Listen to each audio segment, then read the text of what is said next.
I think I spelled it correctly. Yeah. There we go. And here we go. We are diving in mid-series as currently, as I quickly update the score, this player here in the bottom left-hand corner is up 1-0 in this best of 3. We have the American Terran, currently teamless. He's red. He is Eurystheus. And spawning in the bottom right-hand corner of Blackburn LE, we have the other Terran player currently representing Alpha X. It is iloveoof. A bit of a play on words, as this is in tribute of iloveoof, the Brood War player and coach. SKT coach, I believe, if I'm not wrong. But yeah, we do have a TvT between these two GM Terran players. Eurystheus, of course, is ahead in this series, and he is the more well-known player. You know, he does have a lot more experience. And for some context, the winner of this series will go up against Trigger, the Canadian Protoss. Of course, this does mean we may miss the qualifying match. We may miss Pure Legacy versus Starkiller, which is a bit of a shame, but I also did want to jump into a series. I didn't want to leave everyone hanging for longer than we really needed to. This series opened up at the very same time as Volts versus Holden, and it was a really difficult decision to make. Volts versus Holden would have been a really great ZVP, but at the same time, I also wanted to cast Trigger at some point. And again, depending on how the series goes, and Trigger is already waiting for the winner. So we do have things lined up to go straight into him, and I do want to feature him here as best that I can. But we'll see if we get that far. Or we'll see when we get there, I should say. As things are slowly kicking off, I did say, you know, what did I get myself into? It's a TvT. My favorite matchup to cast. It's so good. Just casting TvTs, it's great. It's beautiful. iloveoof being a little bit cheeky here, maybe. He does the, oh my god, very bold proxy. Oh my god. Wow. Okay. So iloveoof throwing down a starport just so we can, I imagine, drop some Hellions here. I say that, but we don't actually have Hellions on the way. So yeah, we'll see what he has planned with this starport. At the same time, the Reaper does poke in, does deal some damage to this SCV, but does back off. And I'm really curious what the plan is, because Liberator maybe? Like, I don't think there's enough room here for a tech lab. He's gonna have to move. Yeah, oh my god. Hiding his starport even more, lifting up and throwing down a reactor. His factory is at home. He's getting a tank. The reactor is throwing me off a little bit. Like a medevac would make sense, because then he could like drop into the main, but like, what does he have in store for us? Viking? Like, yeah, just right, Vikings, then you drop in, maybe drop Viking harass. It's not a Banshee, it's not a Raven. Speaking of, Eurystheus is going for a Raven, did go for a more standard 1-1-1. He's got plenty of Hellions, he's got his Raven on the way, looking really good. And there it is, Vikings are going to be coming out here. So this is actually pretty smart. Obviously nothing shoots up right now, and the Vikings, they can just dive on the Raven and focus down the Raven, and that would be huge. And then he can land the Vikings and deal all this damage, and Hellions can have a really hard time against Vikings. What's scary? Yo, the Hellions are moving out on the map. He does run into the tanks. That does let Eurystheus know, oh my god, you know, alarm bells are ringing right now, like the push is happening, the attack is coming. And here comes the Raven, but also here come the Vikings, and the Vikings are gonna be focusing it down. Oh my god, Eurystheus, he is in some trouble here, but iloveoof is taking his time. He is sieging up. Doesn't dive. Like, again, nothing shoots up. Mate, just go for it. Force an auto turret if you need to. Go get the Raven. Instead, he's up here just providing some high ground vision, which also makes sense. He does get the reactor. Meanwhile, Eurystheus, he's pulling the boys, mate. He knows the desperate situation that he's in. Does get a couple of the Marines, does get on top of the tank, throws down an auto turret, the tank goes down, the Marines are falling, the Raven will go down, and now the Vikings can drop.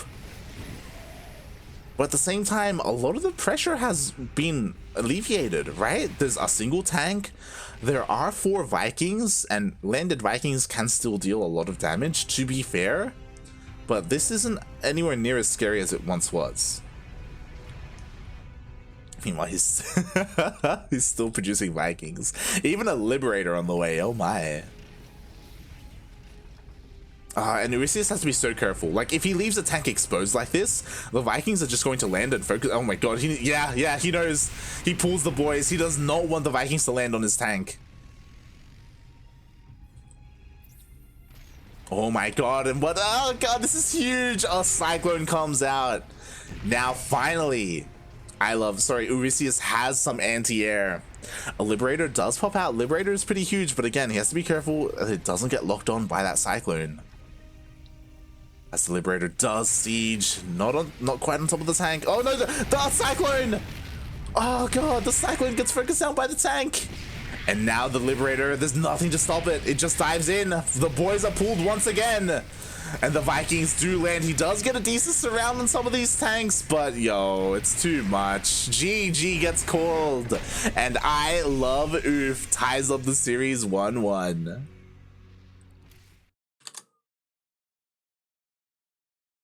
Wow.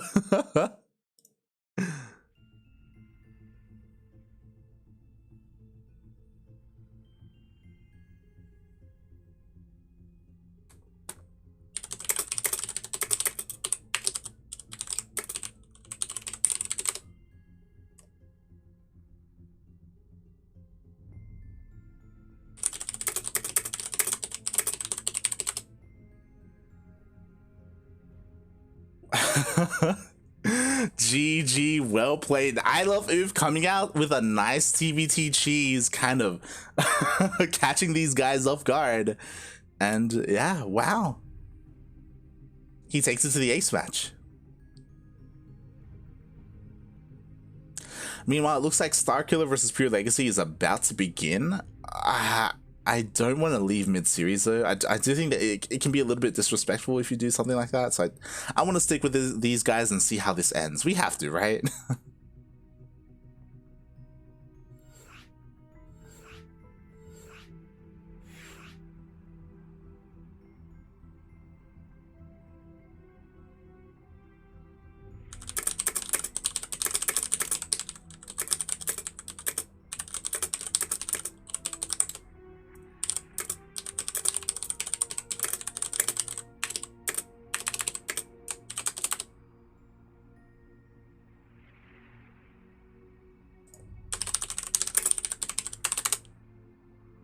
As I just messaged the players, so we are getting into this ace match. We are tied up 1-1.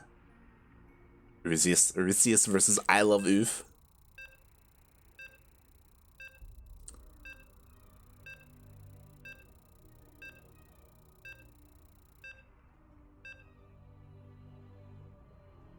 And here we go. Who's going to come out on top here? Honestly, I'm surprised. I'm impressed that iloveoof was able to take a game. Not going to lie.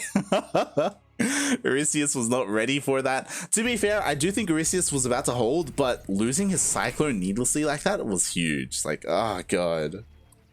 A little bit of miss micro there. Losing that Cyclone meant there was nothing that could stop the Liberator, which meant there was nothing that could stop the tanks and everything else. And here we go. We are now tied up 1-1. And spawning in the top right corner of Oxide LE, we have the American Terran. He is red. He's representing himself. It is Eurystheus. And spawning in the bottom left-hand corner of Oxide LE, we have the American Terran player. He is blue, representing Team Alpha X. It is iloveoof. And now it's his turn. Yo, Eurystheus is mad. He's upset. He's like, mate, I can't believe I just lost the game to this guy. Let's proxy. Let's go. We do have 2 SCVs here. Proxy 2 racks. At the same time, iloveoof is also doing the exact same thing to him. This is a little bit later though. Why is it later, you may ask? Because iloveoof, he was trying to hide this. He went for his first racks at home to make it look normal in case he got SCV scouted, and he throws down 2 extra racks here across the map. So it is going to be 3 Raxes, but it is delayed because he tried to make it look normal. Meanwhile, Eurystheus, he doesn't care at all. He's like, mate, look, I'm not trying to hide anything here. I'm just as brazenly as possible just going for this proxy 2 Rax. Oh my, and we'll see how this turns out, how this Clown Fiesta, this NA TvT goes.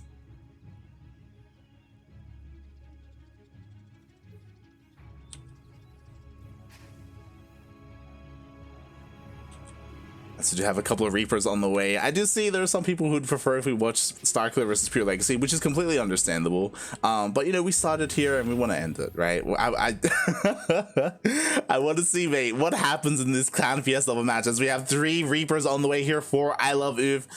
We have more Reapers on the way for Eurystheus. I think it's going to come down to whether, well, obviously, iloveoof, his Reapers are already across the map, right? He's going to have a hard time defending. Both players are going to have a hard time defending. There we go. The Reapers do dive in. Eurystheus does show his hand. Now he starts focusing down the SCVs. We'll see how good the micro is. We'll see if he's going to be able to start a step back against them. At the same time, iloveoof, he's going to try and go in as well. But there are more SCVs for Eurystheus. iloveoof does have 1 Reaper to defend, but the Reaper does go down. But Eurystheus also loses 1 Reaper of his own. Meanwhile, these Reapers, oh my god, mate, the control, it's so good. There's just nothing here to defend. So iloveoof, just due to the fact that he does have production at home and he does have some weight, no, that's hard to call. I was about to say maybe he can pull it off, but he's losing all of his SCVs. Meanwhile, Eurystheus is losing all of his as well. And at the end of the day, let's open up the units tab. We have 5 Reapers for iloveoof and 4 for Eurystheus. But Eurystheus has 2 more on the way. He's going to have more Reapers. And this, I just realized this is not an orbital, so he can't throw down mules. Meanwhile, Eurystheus can. He's producing SCVs right now, which probably isn't the right call. Oh my god, he is getting supply blocked here. And he will lose this SCV. Meanwhile, it looks like iloveoof is trying to relocate across the map. Yep, he lifts up all his Raxes. He wants to go to the safety of his Reapers. And again, the really weird part is that nothing shoots up, so if Eurystheus wanted to, he could do the same. He could just lift up his CC and just float across. Meanwhile, he's being very cheeky right now. He's mining gas so he can keep making units. Oh god, the SV does go down. Eurystheus, he does have an eye on the Reaper count, and again, Eurystheus has the higher Reaper count. He can go across the map. He can win this right now. He can win a straight up fight. He just makes 2 more Reapers. And again, with this, he can just dive in. Like, let's go, mate. You have enough. Finally, there we go. He does come back across the map. And there's nothing here for iloveoof. Sure, he can wall off with these Raxes, but there's a Reaper cliff. Sure, I mean, there's the CC flying across the map as well, but there's just too much here. Ooh, but it does get spotted, and he does have the high ground. He does get a couple of free shots off. Is it going to be enough? The boys are pulled as well, as there were 2 SCVs in the middle of the map, but oh god, there's just too much here. Eurystheus does take out every single Reaper, and he does take the game. Not just the game, but the series. Eurystheus moves on to a qualifying match.